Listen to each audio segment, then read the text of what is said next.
Finance account assistant का exam next month में जेके SSB के द्वारा कंडक्ट करवाया जाएगा, जिसमें अकाउंटेंसी है, जिसके 30 मार्क्स हैं।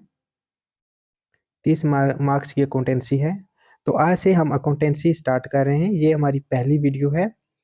तो हम इसमें यही मान के चलेंगे कि किसी स्टूडेंट को कुछ भी नहीं आता, तो हम ज़ीरो लेवल से लेके हाई लेवल तक लेके जाएंगे। तो जो भी ये वीडियो पूरी देखेगा, ये पूरी सीरीज आएगी, तो उसको अकाउंटेंसी की पूरी समझ आ जाएगी। जिसको भी अकाउंटेंसी टफ लगती है, उसको हमारी ये सीरीज देखने के बाद टफ नहीं लगेगी। तो आज हम अपना पहला लेक्चर स्टार्ट करते हैं, जिसमें हम करेंगे अकाउंटिंग प्रिंसिपल। ठीक है, हम साथ में आपको बताते भी जाएंगे कि किस पे कौन से एमसीक्यू बन सकते हैं, और अगर टाइम हुआ तो हम अलग से एमसीक्यू भी करवाएंगे। अगर टाइम हुआ तो हम आपको 1000 एमसीक्यू करवाएंगे, जो कि सिर्फ अकाउंटेंसी पे होंगे। तो अगर आपने बेसिक भी किया होगा, ऊपर से 1000 एमसीक्यू भी अटेम्प्ट किए, हमारे चैनल पे आएंगे 1000 एमसीक्यू, तो आपके 30 में से 28 के अराउंड क्वेश्चन तो अटेम्प्ट हो ही जाएंगे करेक्ट अकाउंटेंसी के। ठीक है, तो चलिए वीडियो स्टार्ट करते हैं। तो पहला है अकाउंटिंग प्रिंसिपल। ठीक है, तो अब मैं आपको एक एग्जांपल दूंगा, एग्जांपल से आपको चीज़ें सही से समझ में आएंगी। ठीक है, मान लो ये एक फैक्ट्री है, ठीक है, या मान लो ये एक शोरूम है। थोड़ी इजी चीज़ें दूंगा जो आपके आसपास होती हैं, जिससे आप रिलेट करके समझ पाओ। ठीक है, ये शोरूम है, ये किसका शोरूम है? ये गाड़ियों का शोरूम है। ठीक है, यहाँ पे गाड़ियां हैं, बाइक्स हैं, जो भी ये आइटम है। ठीक है, यहाँ पे आपको मैनेजर बनाया गया है। आपको इमेजिन करना है कि आप यहाँ पे मैनेजर हो, मैनेजर की चेयर पे बैठे हो, ये बहुत सारे एम्प्लॉइज हैं यहाँ पे आपके आगे काम करते हैं। ठीक है, तो इस शोरूम में बिजनेस के रिलेटिव बहुत सारी एक्टिविटीज होंगी, जैसे कि आप यहाँ से गाड़ियाँ परचेज करोगे, किसी कंपनी से परचेज करके लाओगे, या कस्टमर आएंगे, आप कस्टमर्स को दोगे। ठीक है, क्या हुआ? आपने परचेज की आइटम, आपने गाड़ियाँ परचेज की और आपने सेल कर दी। ठीक है, परचेज हुआ, सेल हुआ, उसके बाद आपके पास एम्प्लॉइज आएंगे, वो बोलेंगे हमें सैलरी दो। ठीक है, उसके बाद आपने कुछ लोन लिया होगा, आप पे लाइबिलिटीज होंगी। ठीक है, लाइबिलिटीज वो होती हैं जो आपको पे करनी होती हैं। आप पे लोन होगा, कुछ आपका कुछ एसेट होगा, ये सारी चीजें होंगी। ठीक है, और आप क्या थे? आप मैनेजर थे। ठीक है, अब मान लो जो शोरूम का ओनर है, जिसने आपको मैनेजर अपॉइंटमेंट किया है, वो आया आपके पास। ठीक है, वो आपको बोलेगा आप बताओ 1 दिसंबर को क्या क्या हुआ, कौन कौन सी एक्टिविटी हुई 1 दिसंबर को। ठीक है, तो डेली की यहाँ पे इतनी एक्टिविटीज होती हैं, तो आपको एक ही दिन की याद तो नहीं न रहेंगी, आपने कहीं ना कहीं इनको नोट किया होगा। ठीक है, आपने नोट किया होगा, और नोट भी कैसे किया होगा? अब एक दिन में जो परचेज हुआ, जो सेल हुआ, जो लाइबिलिटी ली आपने, जो किसी को उधार दिया आगे आपने, ये सब मिक्स तो नहीं लिखोगे आप, आपने अलग अलग करके ये चीजें लिखी होंगी। ठीक है, परचेज वाला कॉलम अलग होगा आपका, सेल वाला अलग होगा।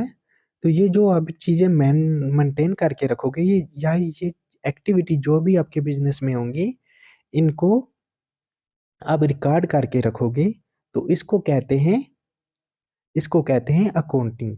ठीक है, ये जो भी एक्टिविटी बिजनेस में होती हैं, उसको आप रिकॉर्ड करके रखोगे, तो उसको अकाउंटिंग कहते हैं। तो ये होता है आर्ट ऑफ रिकॉर्डिंग। अकाउंटिंग किसको कहते हैं? आर्ट ऑफ रिकॉर्डिंग को। ठीक है, रिकॉर्ड क्या है? जो जो बिजनेस में एक्टिविटीज हुई। ठीक है, आपको यहाँ तक तो समझ आ गई होगी, मैंने एग्जांपल के साथ अच्छे से समझाया आपको। ठीक है, एक पॉइंट हमारा ये हो गया। ठीक है, दूसरा नेक्स्ट पॉइंट है जहाँ से मोस्ट इंपॉर्टेंट एमसीक्यू भी बन सकता है, वो ये है कि बिजनेस में मैंने आपको एग्जांपल दी कि कुछ आइटम आई, कुछ आपने परचेज कर दी, एसेट है, सैलरी वगैरह दी। ठीक है, ये जो भी इवेंट हुआ, इसमें ये फाइनेंस इवेंट है। ठीक है, इसमें फाइनेंस के रिलेटेड कोई ना कोई चीज़ है। पैसा आया, और आपने पैसा दिया, आइटम परचेज की, आपने सेल की, आपके पास पैसा आया, आपने सैलरी दी, इस सब में फाइनेंस के रिलेटेड है। ठीक है, अब मान लो आपके पास कोई कस्टमर आया, ठीक है, उसने बोला कि आपने जो गाड़ी दी थी वो तो खराब होगी, तो वो अच्छी नहीं थी, ये है वो है, आपको बोल के चला गया, ठीक है। इसमें कोई भी फाइनेंस इवेंट ये इन्वॉल्व नहीं है, ठीक है। कोई भी फाइनेंस जो है इसमें इन्वॉल्व नहीं है, इसमें कोई भी फाइनेंस ट्रांजैक्शन नहीं हुई, ठीक है। कुछ भी नहीं हुआ इसमें। तो ये हो गया नॉन फाइनेंस इवेंट, ठीक है। अब यहाँ पे ऑब्जेक्टिव ये बन सकता है, एमसीक्यू में ये पूछ सकते हैं कि आर्ट ऑफ रिकॉर्डिंग में फाइनेंस इवेंट्स रिकॉर्ड किए जाते हैं और नॉन फाइनेंस इवेंट, तो आपको क्या क्या याद रखना है कि इसमें सिर्फ फाइनेंस इवेंट ही रिकॉर्ड किए जाते हैं, ठीक है। ये जो दूसरा मैंने दिया था कि कोई भी कस्टमर आके बोल के चला गया, ठीक है। या फिर आपको एक और एग्जांपल देता हूँ कि जब आप मैनेजर थे अपनी कंपनी के, तब तो आपकी कंपनी बहुत ग्रोथ कर रही थी, तब जो शोरूम था वो तो बहुत ट्रेंडिंग में चल रहा था, बहुत कस्टमर आ रहे थे, बहुत ग्रोथ हो रही थी उसकी। तो आपने किसी काम से हाँ इसको छोड़ दिया जब शोरूम को, तो नया मैनेजर आया, तो उसके बाद जो है कंपनी की ग्रोथ नेगेटिव चली गई, इस शोरूम की ग्रोथ नेगेटिव चली गई, ठीक है। तो उसमें ये नॉन फाइनेंस इवेंट होगा, इसमें ये रिकॉर्ड नहीं किया जाएगा कि वो जो मैनेजर था उसकी इतनी कीमत थी या इतना मतलब उसका रेट था, ये चीज़ें मैनेजर का रिकॉर्ड नहीं किया जाएगा। हाँ सैलरी वगैरह पे होती है, वो फाइनेंस इवेंट में है, तो ये नॉन फाइनेंस इवेंट में आएगी ये चीज़ें, ठीक है।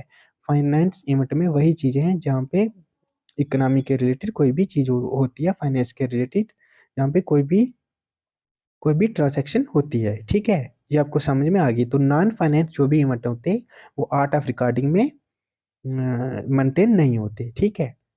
उसको रिकॉर्ड नहीं किया जाता, ठीक है। दो चीजें होगी। नेक्स्ट होता है, मैंने बोला था कि ये जो भी चीजें होती हैं, सैलरी होगी, कोई आइटम परचेज हो गई, कुछ भी, तो इनको जो रिकॉर्ड किया जाता है वो अलग अलग ग्रुप में रिकॉर्ड किया जाता है। इनको जैसे कि जो सेल वाला आइटम होगी इनको अलग मेंटेन किया जाएगा, जो चीज़ें परचेज की होंगी उनको अलग किया जाएगा, इनको मिक्स नहीं करेंगे, ठीक है। जैसे ये स्क्रीन पे है, सेल वाली चीज़ें अलग से, तो परचेज वाली चीज़ें अलग से, ठीक है। उसके बाद अ, यहाँ पे टोटल किया जाएगा, यहाँ पे टोटल किया जाएगा कि सेल कितना हुआ, परचेज कितना हुआ, ठीक है। उसके बाद यहाँ पे ये भी हो सकता है लाइबिलिटी कितनी है, यहाँ पे साथ में दूसरा कॉलम भी हो सकता है एसेट कितना है, ठीक है।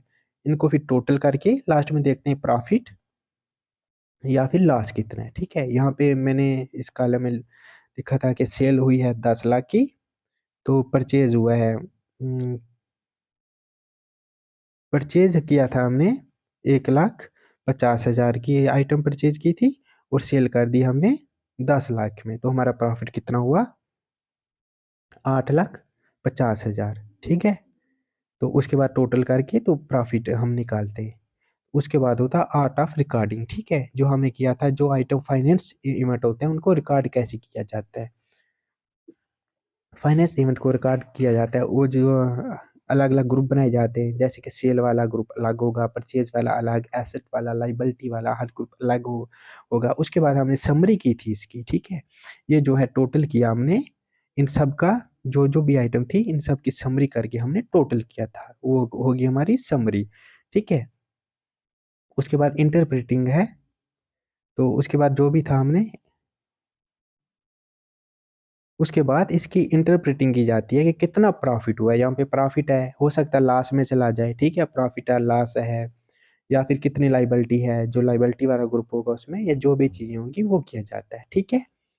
उसके बाद फोर्थ पॉइंट क्या है कि इसमें कम्युनिकेट किया जाता है, ये जो भी इसका रिजल्ट होता है, जो भी पॉजिटिव नेगेटिव, प्रॉफिट कितना, लॉस कितना, ये वो कम्युनिकेट किया जाता है to the user of finance information, ठीक है, जिनके लिए फाइनेंस इंफॉर्मेशन मैटर करती है। जैसे कि जो शोरूम का ओनर हो गया है, या बड़ी बड़ी कंपनी होती हैं उनके जो शेयर होल्डर हो गए, ठीक है। या फिर जो कंपनी अपने डॉक्यूमेंट निकालती हैं नए शेयर अपने शेयर होल्ड बेचने के लिए, ठीक है। जैसे कि कंपनी प्रोस्पेक्ट निकालती है अपना, ठीक है, उसमें इंफॉर्मेशन दी होती है कि कंपनी कितनी ग्रोथ कर रही है, कितने प्रॉफिट में चल रही है, ठीक है। फिर अपने जो कंपनी अपने शेयर होते हैं उनको सेल करती है, फिर शेयर होल्डर जो होते हैं वो परचेज करते हैं, ठीक है। तो उनके लिए भी ये इंफॉर्मेशन जो होती है, फाइनेंस इंफॉर्मेशन, ये बहुत इंफॉर्मेशन मैटर करती है। तो जो भी ऐसे यूजर होते हैं, ओनर हो गए, शेयर होल्डर हो गए, ठीक है, तो जब कंपनी के शेयर सेल किए जाते हैं मार्केट में, ठीक है, ऐसे यूजर के साथ जो भी होता है ये कम्युनिकेट किया जाता है इंटरप्रेटिंग करने के बाद, ठीक है, जैसे कि कितना प्रॉफिट है, कितना लॉस है, कितनी ग्रोथ है, ठीक है, ये आर्ट ऑफ रिकॉर्डिंग में है, ठीक है। अब हम करेंगे procedure aspect of accounting. Procedure aspect of accounting, ठीक है। तो यहाँ पे भी एमसीक्यू बन सकता है कि कौन कौन से प्रोसीजर एस्पेक्ट ऑफ अकाउंटिंग है, ठीक है, ये आपको जितने भी हैं अच्छे से याद रखने हैं, ये जो 6 हैं, ठीक है। पहले हमने किया था कि जो भी फाइनेंस इवेंट होते हैं उनको रिकॉर्ड किया जाता है, नॉन फाइनेंस इवेंट को रिकॉर्ड नहीं किया जाता है। कौन आया, किसने क्या बोला, क्या हुआ, या कुछ और चीजें जिनमें फाइनेंस के रिलेटेड कोई बात नहीं है वो रिकॉर्ड नहीं की जाती, ठीक है। तो पहले रिकॉर्ड होगा फाइनेंस इवेंट रिकॉर्डिंग, फिर उसके बाद क्लासीफाइंग कि ग्रुप बनाए जाएंगे, सेल वाला अलग, परचेज वाला अलग, एसेट लाइबिलिटी जो भी है वो अलग, ये सारी चीजें हम आगे करेंगे, एसेट क्या, लाइबिलिटी क्या, क्रेडिट क्या, डेबिट क्या, ये सब चीजें हम आगे करेंगे, कैसे वोचर बनाते हैं, क्या क्या वो करेंगे हम आगे आने वाली वीडियो में, ठीक है। उसके बाद हमने समरी करनी है ग्रुप बना के, जो भी आइटम लिखी होंगी उनका पूरा देखना है कि लास्ट में टोटल करना है कितना प्रॉफिट कितना लॉस, ठीक है। हमें एनालाइज करना है, समरी के बाद एनालाइज करना है हमें कि क्या पैटर्न चल रहा है, कैसे चीज़ें चल रही हैं, उसमें क्या पैटर्न है, पॉजिटिव कैसे जा रहा है, नेगेटिव कैसे जा रहा है, क्या हो रहा है, ठीक है। जो भी होगा डाटा, वो डाटा देख के उसको एनालाइज करना है। एनालाइज के बाद है इंटरप्रेटिंग, फिर इंटरप्रेटिंग चीज़ें की जाएंगी। एनालाइज और इंटरप्रेटिंग में ये डिफरेंस है, ठीक है। एनालाइज में होता है कि इसका पैटर्न देखा जाता है कि चीज़ें किस पैटर्न में चल रही हैं, कैसे इसकी ग्रोथ हो रही है, या ये नेगेटिव जा रहा है तो कैसे जा रहा है, ठीक है। जो इंटरप्रेटिंग है ये चीज़ें की चीज़ें एक्सप्लेन करते हैं इसमें कि पॉजिटिव कैसे जा रहा है, नेगेटिव कैसे जा रहा है, ठीक है, उसको एक्सप्लेन किया जाता है, इंटरप्रेटिंग की जाती है, ठीक है। उसके बाद लास्ट है कम्युनिकेटिंग, जैसे हमने किया था कि जो भी फाइनेंस इंफॉर्मेशन है वो कम्युनिकेट की जाती है यूजर के लिए, जो भी शेयर होल्डर हो गए या ओनर हो गए, ठीक है, उनके साथ कम्युनिकेट किया जाता है, या फिर जब प्रोस्पेक्ट निकाला जाता है कंपनी का तो उसमें भी ये चीज़ें मेंटेन की जाती हैं, ठीक है। आज के लेक्चर में इतना ही हम करते हैं, उसके बाद हम जो भी हैं पूरे टॉपिक हम कंप्लीट करवा देंगे फाइनेंस के, उसके बाद एमसीक्यू भी करेंगे, ठीक है। आज की वीडियो में इतना ही।